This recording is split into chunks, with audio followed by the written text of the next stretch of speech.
Marcos 2:17.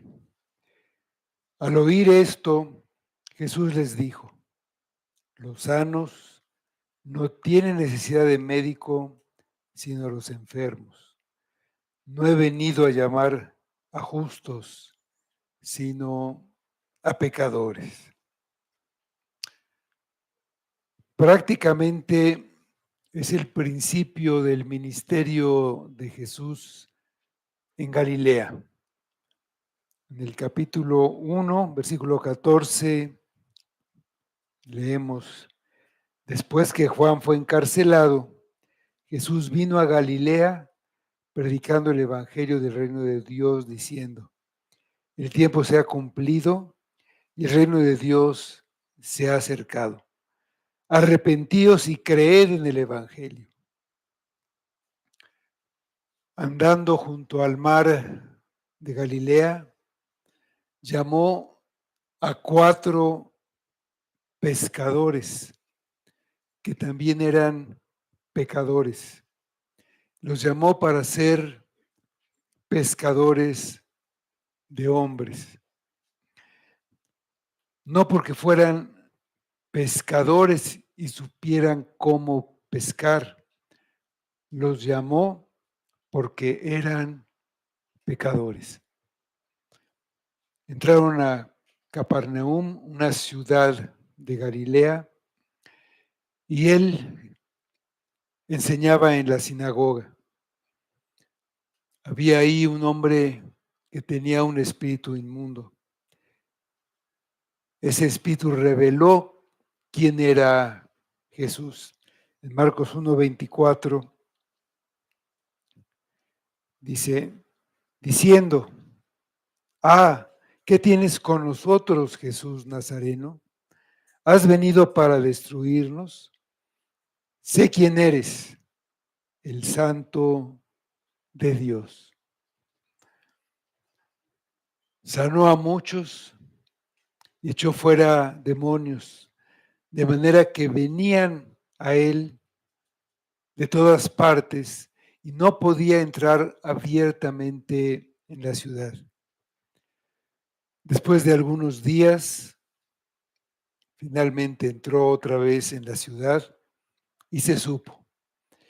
Y muchos se juntaron y él les predicaba la palabra.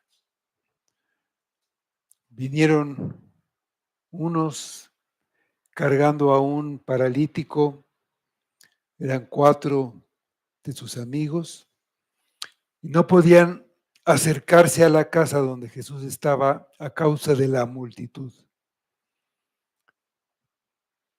Hicieron algo desesperado. Subieron a la azotea, rompieron el techo de una casa que no era de ellos, era algo invasivo, y por ahí, por el hueco que hicieron, bajaron el lecho.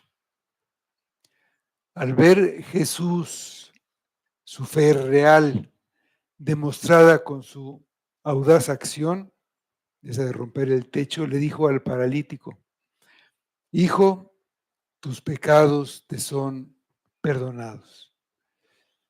Estaban ahí presentes unos escribas que por dentro de sí pensaban, en capítulo 2, versículo 7. ¿Por qué habla este así?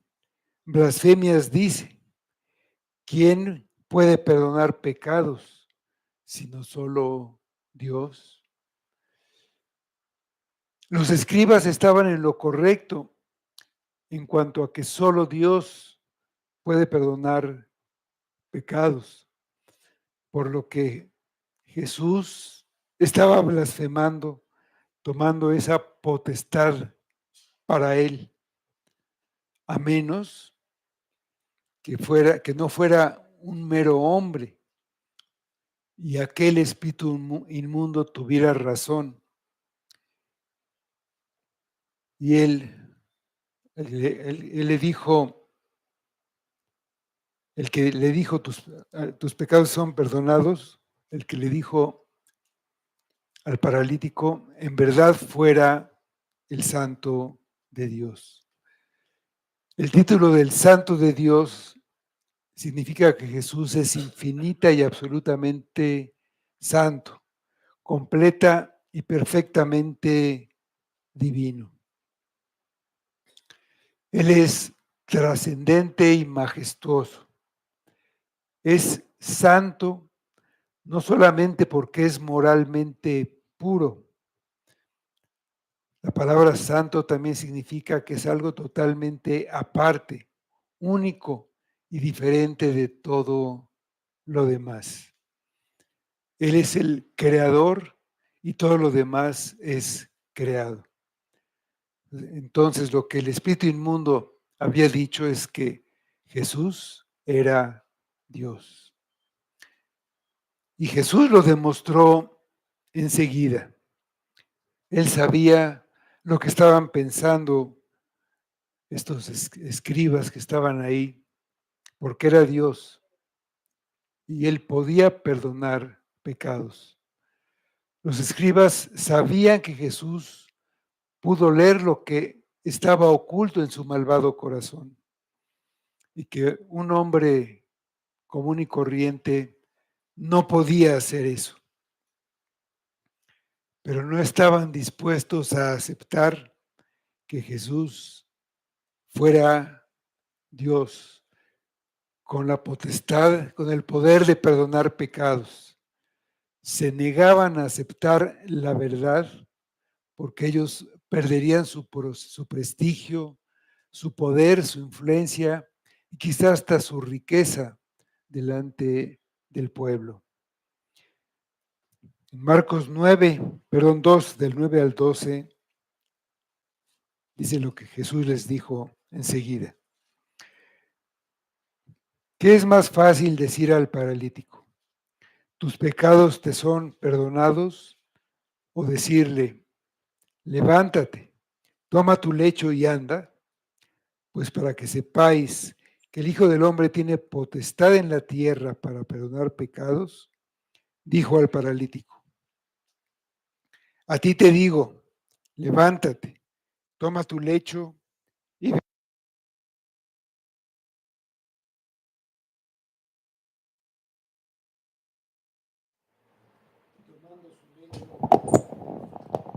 salió, salió delante de todos, de manera que todos se asombraron y glorificaran a Dios diciendo, nunca hemos visto tal cosa.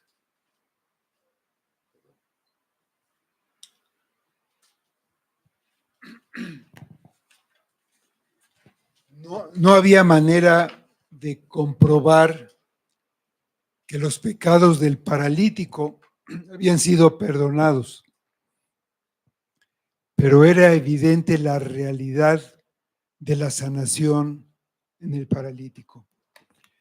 Comprobó que tenía el poder de perdonar pecados y como una señal terrenal de lo que decía era verdad, sanó al paralítico.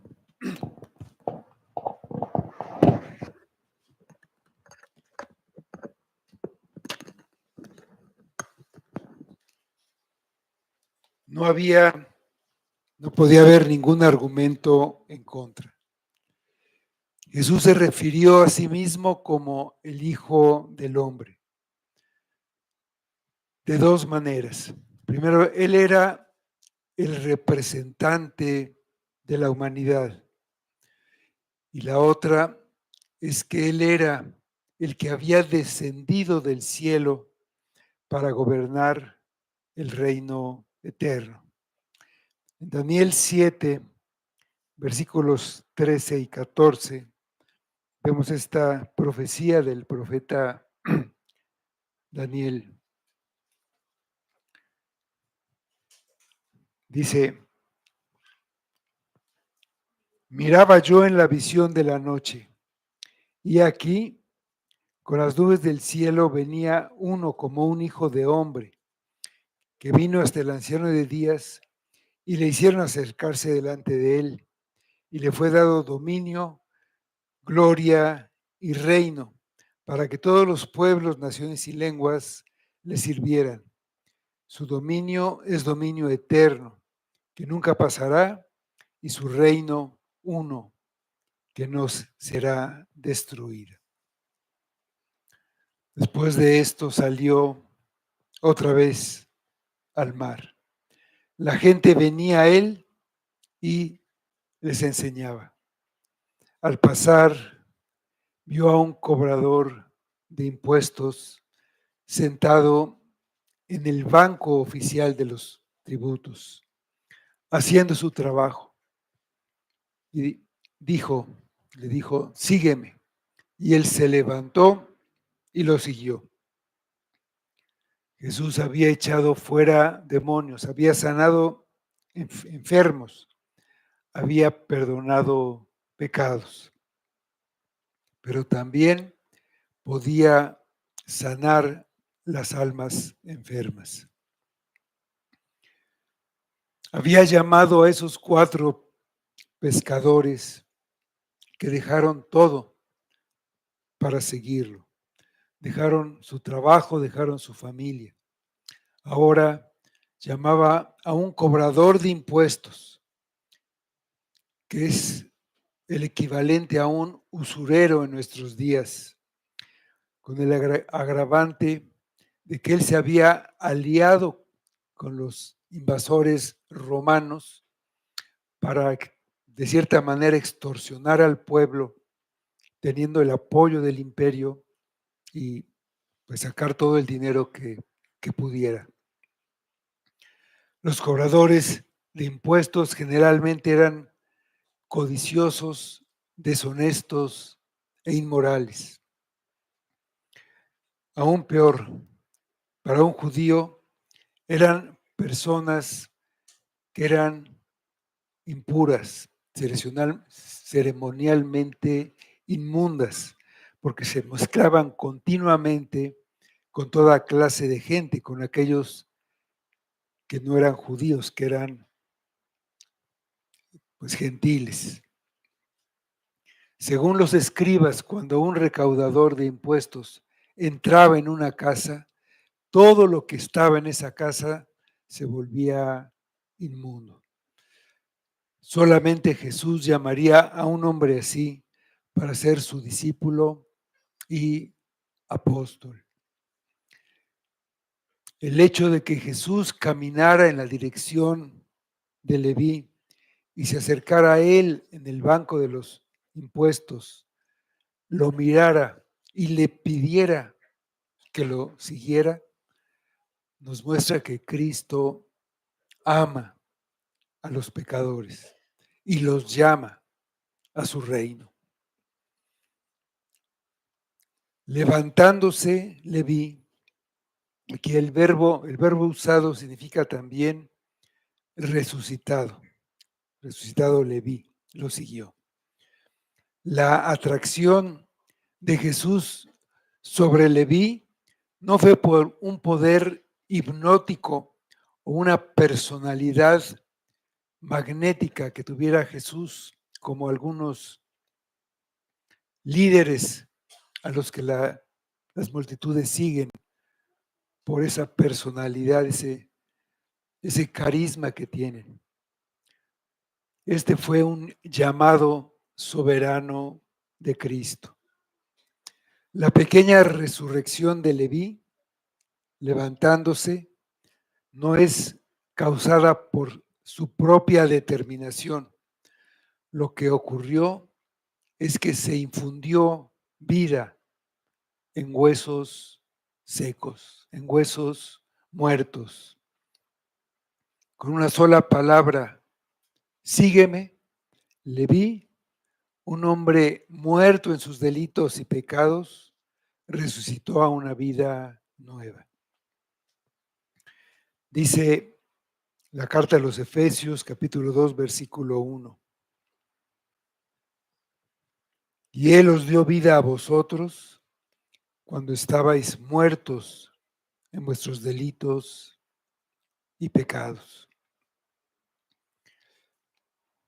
Este fue un llamado irresistible, pero no era la primera vez que Leví vio a Jesús y no fue la primera vez que lo oyó. Marcos en su evangelio describe que el énfasis principal del ministerio de Jesús era predicar, enseñar. Varias veces a lo largo del evangelio repite, les enseñaba o les predicaba la palabra. No detalla tanto, con tantos detalles, lo que enseñaba, sino que su ministerio se basaba en enseñar. Leví probablemente oyó la enseñanza que Jesús había hecho ahí a la orilla del mar de Galileo, como dice en el versículo 13. Esa enseñanza inmediatamente anterior al llamado que le hizo. Pero con toda seguridad oyó la predicación de Juan el Bautista y él estuvo presente en el bautismo de Jesús. Dice en Hechos 1, 21 y 22, porque era un requisito para ser apóstol haber sido testigo de estas dos cosas, del bautismo de Jesús y de la resurrección y toda la enseñanza. Dice, es necesario pues que de estos hombres que han estado junto con nosotros todo el tiempo que el Señor Jesús entraba y salía entre nosotros, comenzando desde el bautismo de Juan hasta el día en que fue de entre nosotros, fue recibido arriba, uno sea hecho testigo con nosotros de su resurrección. Ese día que le cambió la vida a Leví, el primer paso fue que él se levantó y lo siguió. Después, él presentó a sus amigos a Jesús, los llevó con él para que lo conocieran, para que oyeran a su Señor. Llevó a sus malas compañías con él, a Cristo.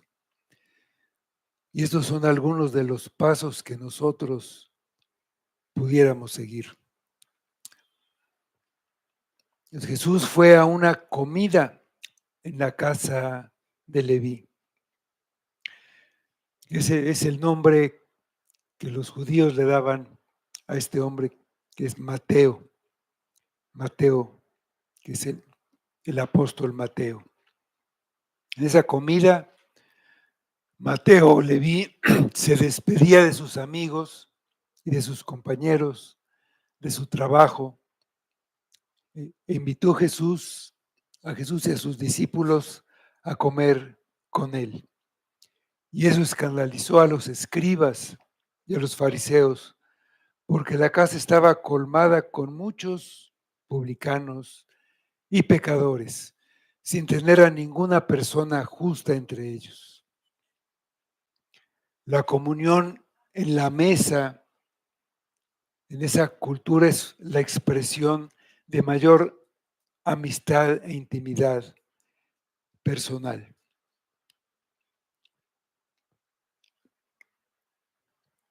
Hubo otro episodio muy parecido en la ciudad de Jericó, en Lucas 19, donde un hombre llamado Zaqueo, también era publicano, era el jefe de los publicanos, lo llamó Jesús también.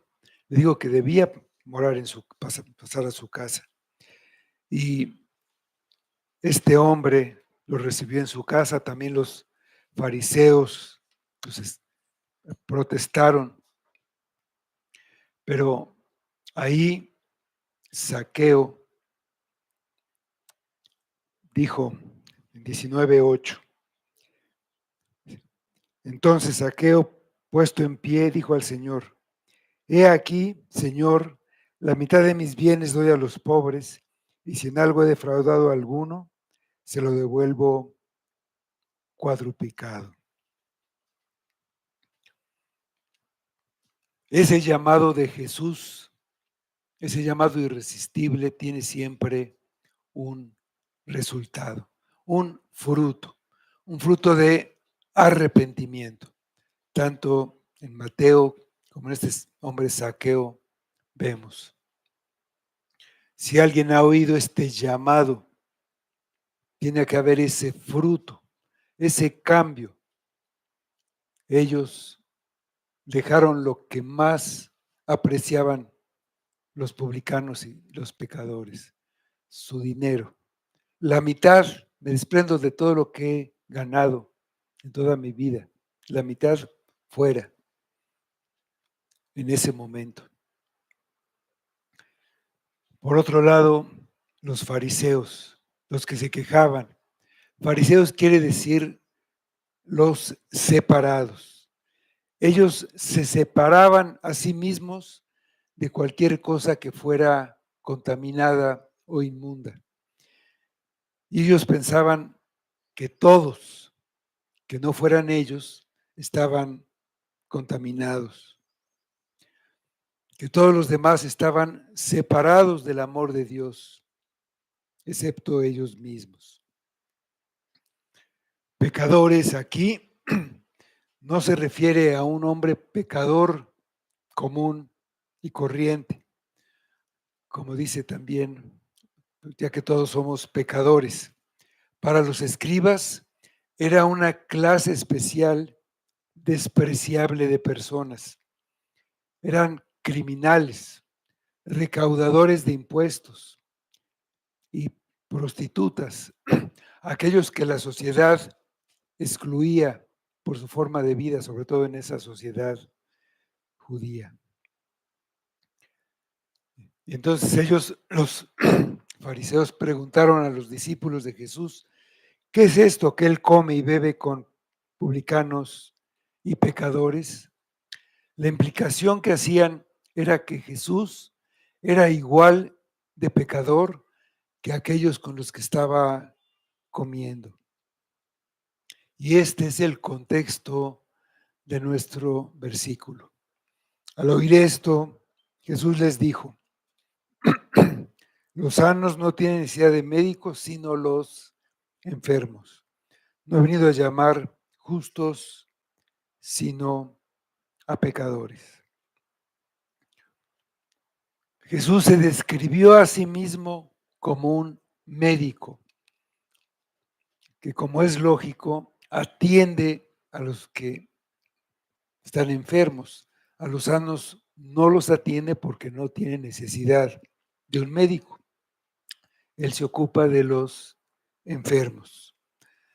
Lo natural es que un médico se relacione con enfermos. Y él había venido al mundo a salvar a pecadores. Expresamente había venido a llamarlos y a salvarlos. Los había venido a hacer un cambio de corazón y un cambio de vida. Entonces él debía relacionarse con los pecadores. A los que estaban satisfechos con su justicia o con su bondad personal, no les podía ofrecer nada, ya que la única manera de entrar en el reino de Dios es como un pecador arrepentido. Jesús es el médico de almas y es el único médico de almas. Entonces tenía sentido que estuviera con los que estaban enfermos del alma, con los que estaban enfermos de pecado. Jesús asoció la enfermedad a los pecadores y la salud a la justicia. Igual que con el paralítico, al que primero le perdonó sus pecados y después lo sanó físicamente. La enfermedad es una metáfora del pecado. Como metáfora, el pecado destruye nuestra sana relación con Dios. Y como tal, la enfermedad física destruye nuestros cuerpos. La enfermedad es un resultado directo e indirecto del pecado de Adán y Eva y de nuestro pecado continuo a lo largo de la historia. Tu verdadero problema no es un mal gobierno, no es una pandemia, ni la pobreza, ni la discriminación, ni el racismo, ni el cambio climático o la sequía, ni la guerra, ni la injusticia o la violencia. Todos esos son problemas que preocupan a toda la humanidad y algunos los sufren directamente. Además, algunos de ellos, de las personas, también tienen graves enfermedades o tienen fuertes problemas familiares y conflictos personales. Y tu verdadero problema es que puedes lidiar con esos problemas y entonces crees que es suficiente, que si solucionas todo esto, ya estás del otro lado, ya no necesitas nada más. Tu problema es que en general crees que estás bien a pesar de tener todo esto solucionado, pero no eres consciente de que sufres una terrible enfermedad interna. No te duele nada y a pesar de que hay síntomas en tu vida, no los puedes ver. Además te consideras una buena persona comparándote con los criminales que circulan en la calle. El Evangelio, el Evangelio de Cristo son las buenas noticias para los pecadores. Él llama a pecadores y solo a pecadores, a los que están mortalmente enfermos. No llama a los justos que no tienen necesidad de ser sanados desde su propia perspectiva, aunque en realidad no ha existido nunca un hombre justo que no peque. Justo no hay ni aun uno, dice Romanos. Dice Eclesiastés 7:20. Ciertamente no hay hombre justo en la tierra que haga el bien y nunca peque.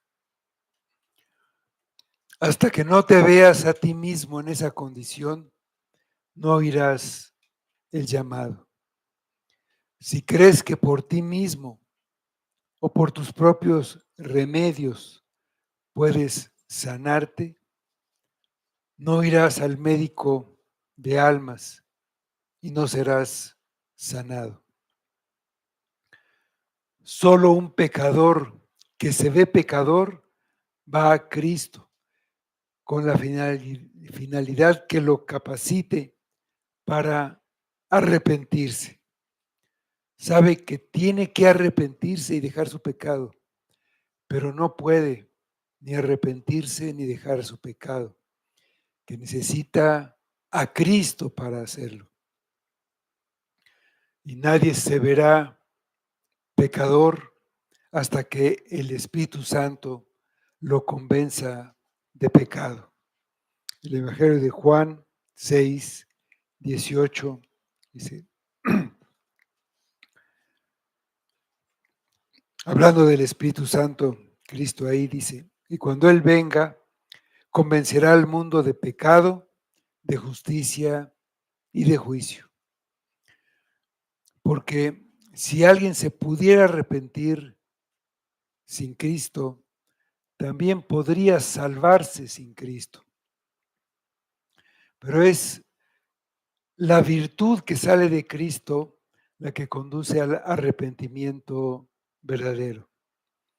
El arrepentimiento es un don de Dios, igual que el perdón, y no puede encontrarse en un corazón en el que Cristo no ha obrado por medio de su palabra y por medio del Espíritu. Tanto Leví como los otros pecadores, los pescadores, al ser llamados, oyeron el llamado por medio de la predicación de la palabra de Dios. Oyeron el llamado de Cristo y dejaron todo. Dejaron su familia, su trabajo, su vida y lo siguieron. El médico les aplicaría la medicina que los sanaría. El médico tomó la enfermedad de ellos, la quitó de ellos y la puso sobre sí. Él hizo eso con el pecado. Ahí él recibió la ira de Dios por los pecados que merecían esos pacientes suyos que han venido para ser sanados. Tomó el cáliz de la ira de Dios hasta la última gota. Recibió toda la ira de Dios, toda la amargura. Él llevó todos los síntomas, todo el dolor, todas las consecuencias de esos pecados. Y al tomar la ira en lugar de ellos, murió. Entregó su vida para salvarlos a ellos. Su sangre fue derramada y esa sangre es la medicina que limpia de todo pecado. El enfermo que viene a Cristo debe beber la sangre de Cristo, debe comer su carne. El que no come, el que come mi carne y bebe mi sangre, tiene vida eterna, dice Cristo. Él murió por nuestros pecados y resucitó. Se levantó de entre los muertos porque pagó completamente por ellos, de manera que ya no pueden dañar a los que oyeron el llamado, fueron a Él y lo siguieron. Ese es el Evangelio. Cristo no vino a llamar justos, sino a pecadores. Si tú eres pecador, Cristo te está llamando. Levántate y síguelo.